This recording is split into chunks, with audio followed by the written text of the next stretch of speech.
Evan Nicholson with Green Thumb Lawn Care here. We're at a lawn we're just going to call GM's lawn for now. Okay, let's take a look around and just see what we've got. We've got a decent soil condition in most parts of the yard here. It's kind of a sandy clay. I mean, the soil test will really tell us the truth, but we got some decent samples. Most of them about 8 inches. It's the average we got. We got some areas like this where there's just this kind of patchy work. Maybe where there were some winter weeds in here. Kind of looks like there were, and they've just competed for the space and kept this fescue from filling in. Another thing we've noticed under the drip line, a lot of trees, just depending on what kinds they are. You'll just see these kind of zones that have a hard time. It may be acidity coming off the drip lines of the trees. It could be anything, but the soil test will help us know what's going on, what to correct. This is quite the ornamental lawn and landscape you have here. A little stretch that goes down there. So we just have kind of a mix of some fescues in here. There's a few violet weeds in here. It looks like they've been treated, but doesn't look like it's going to be effective.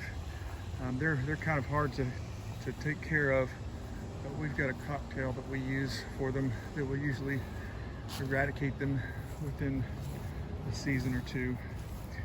We've got some grassy weeds coming in here. This may be crabgrass starting, or maybe Dallas grass just starting. I can't quite tell at this stage of growth.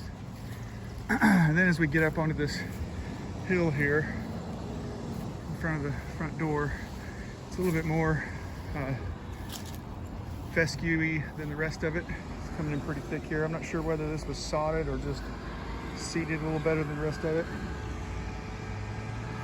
But let's keep going. So not too many weeds, just those violets. It looks like it's like the same case that a lot of people have a hard time getting rid of those. But like I said, we've got a cocktail that we can put together with some hot sauce to give them a run for their money. Okay, just kind of a maze type lawn. Lots of little offshoots.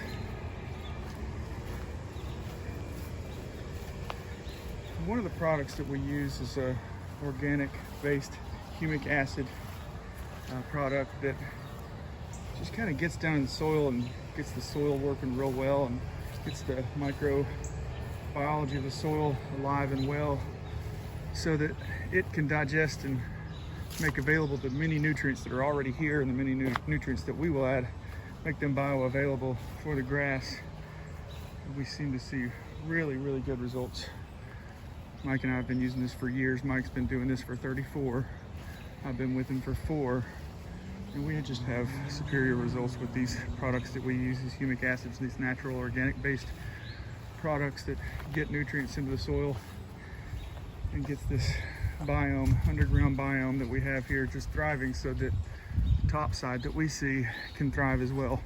Oh, something that you may ought to keep an eye on, from about right here down, this soil smells like a pond, like the bottom of a pond. I don't know if there's a water leak in here or just happens to be the way that soil smells, but as soon as you get past that up here, that goes away. It smells like regular soil. Kind of a bare spot here. I'm not really sure what's going on. I mean, there's a myriad of trees above it, but it seems to be really localized. I'm not sure if this, I soil probed it, and I got a half decent probe out of there, or core out of there. It's not really that compacted. So we would just have to kind of see what that does as years come, and we put some good seed in there, put some good nutrients on it, and give it a chance to live or to thrive there, and just see how it goes. It looks like this is a common walking area. This is where this traffic damage is from, just a common walking area, common dog path. This right here looks like a water line, maybe a power line that runs out here. We need to make sure we take note of that if we come in here to fall seed. Let's see, come around here, more just kind of high traffic. And then back into here, I just measured to where this kind of dark green grass stops. It looks like that's probably where this potential customer has kind of stopped doing lawn care. If this is different, if you want to try to change this, let me know.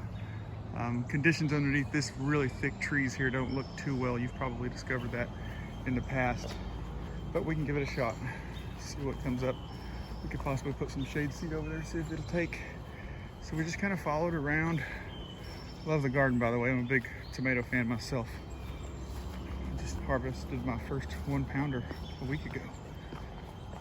All right, so back out in here to the side lawn.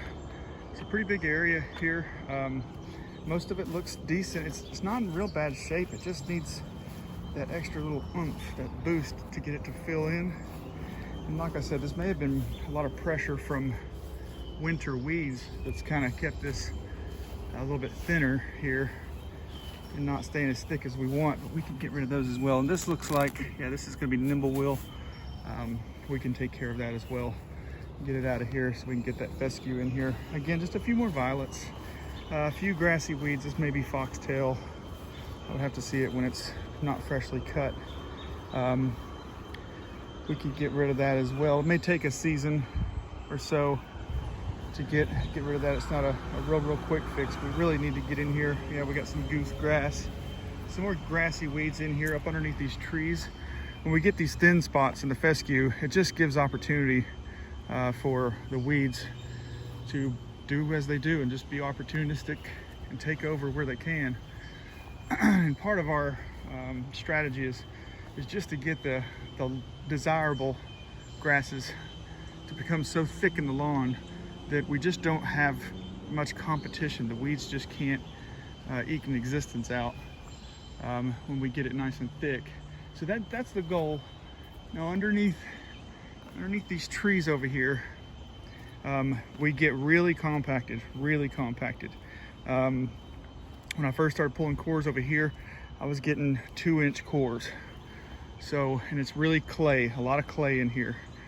So we do have a clay soil conditioner that we use that helps break up the soil.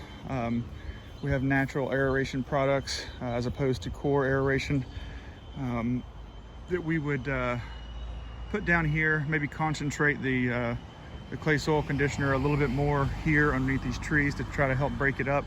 Because like I said, the rest we were getting pretty decent cores out of. Just you can almost see the line where it just kind of, all that is just compacted, and that may be from years of acorns falling from 60 feet above and just compacting the ground. There's a possibility these trees are just kind of acting allopathically and just delivering something to the soil that's not doing too well for the grass. But that's part of what we do, is try to get that soil active again, get it actively growing microbes and digesting nutrients and making them bioavailable to the plants, so that over time we'll get this to be healthy and get it to be a good home for grass to grow in. So okay, so that's pretty much the scope of this project. It doesn't look like there's really anywhere that needs a full renovation, but there would be a need for some seed in the fall. These thin areas all underneath those trees there, as I said, and the walking paths around the back, anywhere it just thins out. And we still have the summer to go, so we will see if we lose any more than we already have. Okay, here's some more Nimble-Will there. Okay, well, this is pretty much the scope of it, and hopefully we can help you out. We'd love to. And this is Evan with Green Thumb, signing out.